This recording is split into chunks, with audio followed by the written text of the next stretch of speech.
Hello, welcome. My name is Amos Tarfa, and in this series, I want to spend some time talking about how to become very good at mathematics, how to inspire students to become very good mathematicians and very good math students. In my book, Tools for Master Mathematics, which is free on my website, toolsformath.org, you can find more resources that address what it takes to be very good at math. So let me just spend a few minutes in this video addressing one of the key elements of the problem before us, and then I'll give some suggestions. So the current math sequence in America, when you're in elementary school, you're doing things like addition, subtraction, multiplication, division, very good things to know, very good arithmetic skills to build. And then you generally flow into a course that is called pre-algebra before you do algebra. Now, the interesting thing is that pre-algebra actually contains addition, subtraction, multiplication, and division. So what parents and teachers really need to do is to take a step back and isolate what are the concepts that students need to master before they get into algebra. Because algebra is sort of the first standalone thing after you've built the solid base and all those other topics. Now, here's a few problems with our current model. Number one, there's a lot of duplication. And this duplication is not necessarily giving us mastery. So we have a lot of duplication. Students from 4th grade to 7th grade sometimes are repeating the same types of topics, sometimes at the same level of complexity. So for example, whether they're working with fraction addition, they might learn fraction addition for 3 years in a row. Why are we doing that for 3 years in a row and yet observing students in algebra who still are not comfortable adding fractions? That tells us that duplication will not necessarily equal mastery. We need to then find tools to help our students to master fractions, to master decimals, so that they don't have to spend as much time on the topic and they can dive into algebra probably even before 8th grade, especially if they don't take summers off. And I know that's a whole discussion we can have later, but if there's one subject that we should not be taking the whole summer off, that's mathematics. We should not be taking the whole summer off from math. Doing a little bit of math over the summer will help anybody to flourish and become better and better at doing math. Now, I know this summer of 2021 is already gone, but maybe thinking ahead in summer of 2022, maybe start telling your students that they will be doing a little bit of math, just a little bit at a time through the summer, so that they keep the content they've learned and then move into the next, into the fall of 2022 with more skills and with a sharpness to their mathematical skills.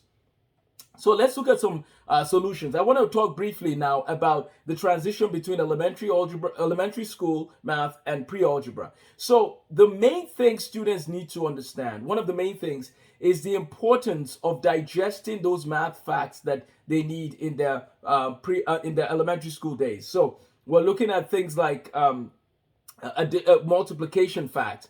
They need to know their multiplication very well. And if that means they keep practicing through the summer, then let them do that, right? So whether we're dealing with multiplication facts with 7 or 8 or 9, all the way to 12, we need to have our times table down. And if we have our times table down, then we can get more comfortable with working with prime factorization.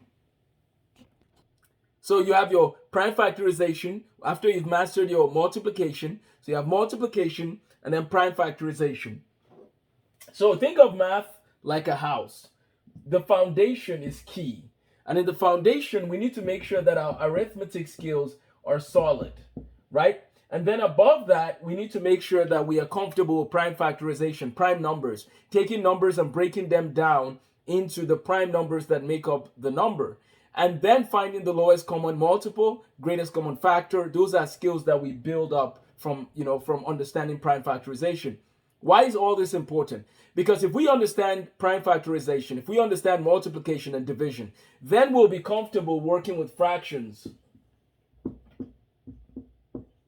Even if we don't have like denominators, it becomes an easier process. So notice that with mathematics, you need to build a solid foundation, and then you build from that foundation to the next level. Now, in my book, I provide a lot of the details for we have a reference guide, and we have all the topics kids need to learn, right? So content is no longer the gold in learning these days, because content is available everywhere. Instead, what students need is inspiration, guidance, and coaching, and a reminder that they can do mathematics. They can do it if they work hard and use the right principles. They can flourish and enjoy mathematics. So why don't we step back again and reevaluate what we're doing in our current math situation in America, because some of it is just not working. The duplication and promoting people who have not mastered certain topics is not the best way to go. Instead, we need to use the resources available to us to help students master mathematics.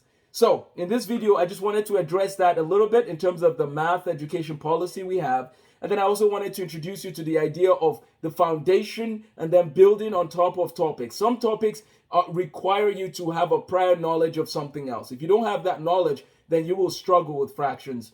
For example, with this example I gave of prime factorization.